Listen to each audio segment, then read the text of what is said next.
As far as the injuries are concerned, Alaric Jackson and Braden Fisk will be questionable. Kevin Dotson and Josh Wallace will rule out, and Davante will be doubtful.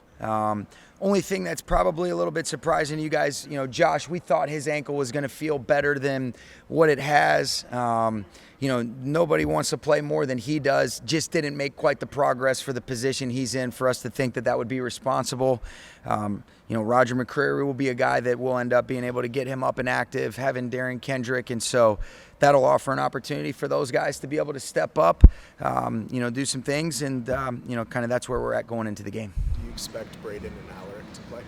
I think questionable is a fair statement for those guys. That's the hope. I think it's more likely than not that they will, but you just want to make sure that we're using all the time, and I think so, but it wouldn't be something that would be crazy if they weren't able to make it. But I think kind of based on what the questionable status is, I think that's fair. So it's more likely than not that they are going to play, but we'll see. We'll use all the time that we have. Will Alaric practice today?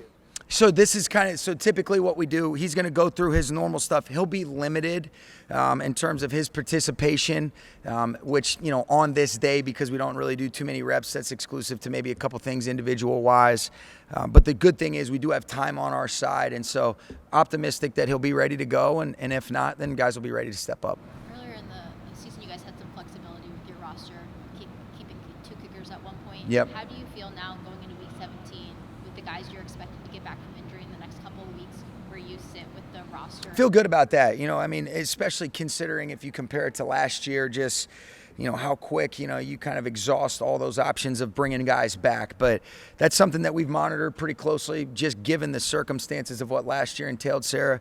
Do feel good about that. We were hopeful, like you mentioned, to be able to have the roster flexibility to be able to keep, Josh on it. We actually had to make some changes for different reasons where you do kind of get, it seems like when it rains, it pours. You get hit with the injuries all at once. But relative to our status, and then knowing you get some extra ones when you do get into the playoffs, that's a positive. So feel optimistic about it, even though things never ideally work out exactly how you want. Who would start at left tackle if? DJ Humphries. Yeah. And Davante is doubtful? Doubtful.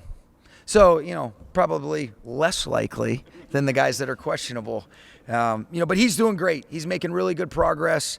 I know he's chomping at the bit to be able to get back out there. We know how special of a player he is, how special of a leader. I think it's been really cool as I'm continuing to build and develop a relationship. I love this guy. I love everything he's about, and I love the way he's handled it. Nobody wants to be out there more than him, but if you saw his game day demeanor during the Seahawks game and the way he was uplifting and elevating, I think he should take a ton of pride in the way that group played as a whole, because of a lot of the leadership that comes from him, and obviously, those coaches with Yarbs and Nate and Rob do an excellent job. But he's a great competitor. He's a great person, and we'll be in good shape when we get him back, whether that's this week or next week or with the playoffs. Can you take us through how you informed Jared and Byron that they made the Pro Bowl? They were described a scene where Jared was on the field, BY was in the locker room. Yeah.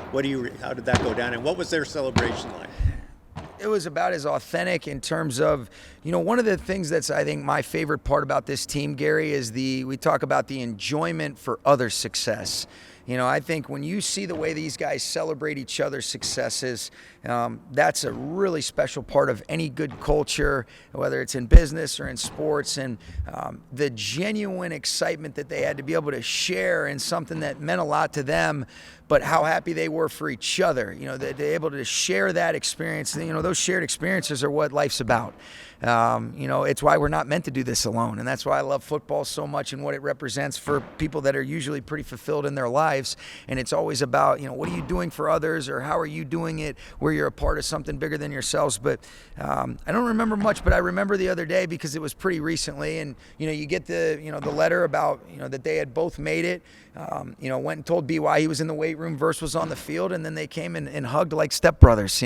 It was cool. But it was something you can't fake. It was one of those moments that, you step back and you're so happy. Like, why you get into coaching is to try to help people reach and realize their highest potential, and to try to be able to shine light on others.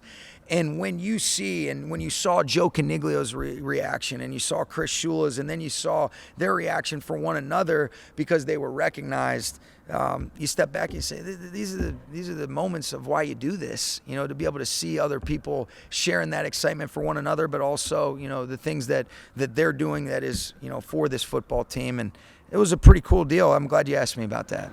Coach, speaking to shining a light, obviously coming off an emotional game for Yeah. some of your guys, how do you try to shine a light when you guys are feeling sort of, you've had 11 days to kind of process?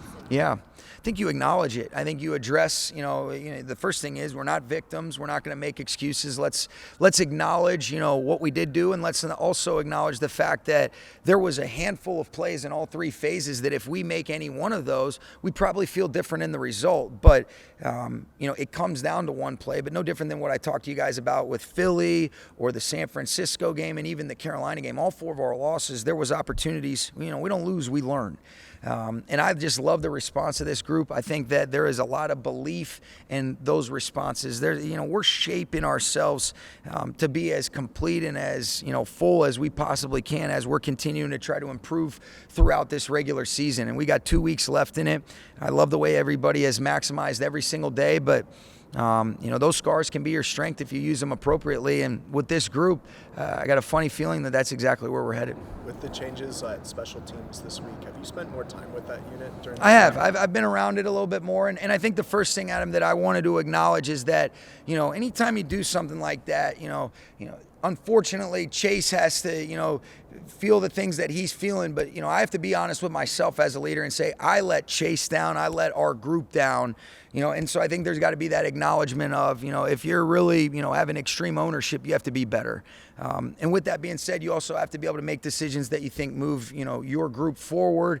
I think Ben's done a really good job. I've been around a little bit more, but it's not like, I got total trust and confidence in Ben and Harp and the guys that assist in those phases. But I've loved the response. I've loved the intentionality, the urgency, the clarity that I feel like our guys have going into it. And then we got to be able to bring it to life. But I am excited about watching us compete. I'm excited about watching the way that we finish the week of preparation, because I think it's put themselves in a position to be able to go play with a quieted mind, to have some of the things that we've challenged them on, to be able to improve in each of the different phases that will come up. And I'm confident that it'd be a great challenge like it is every single week in this league when the enemy has a say. But I think our guys have the right focus and concentration, and the approach has been what we're looking for. You guys aren't playing in the elements this week, but you've had a couple cold games this year and last year.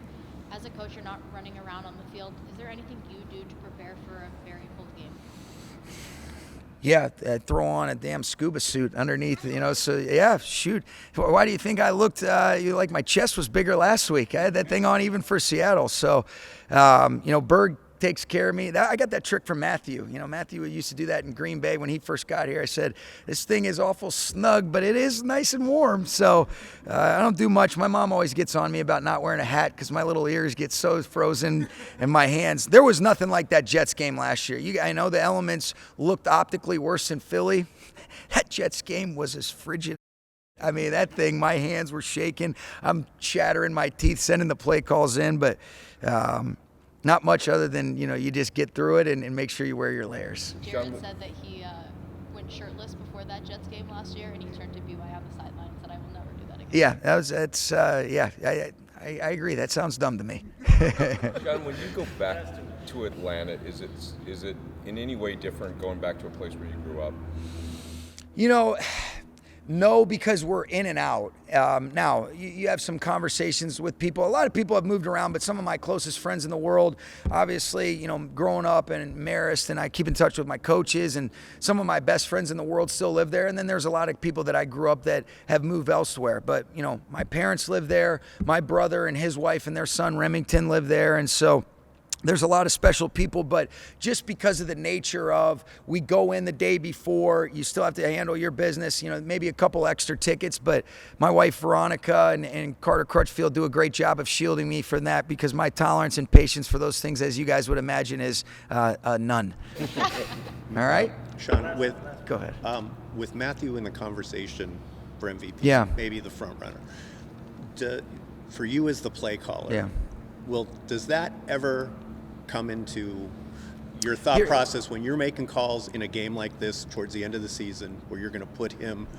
in the best position to accrue the kinds Well, of what I stats that think's we great report. is the answer is I think him doing those things is what's best for our football team too.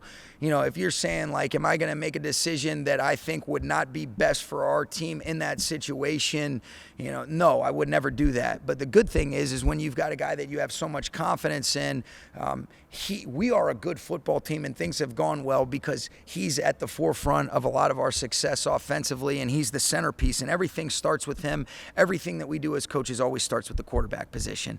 And everybody is considered in that. But, you know, I remember my grandpa used to tell me, Coach Walsh used to say, it's the most difficult spot in all sports, and the good coaches do a good job of trying to be able to make it, you know, you never make it easy, but take the stress off of that position as much as possible because innately there is so much stress, snap in and snap out.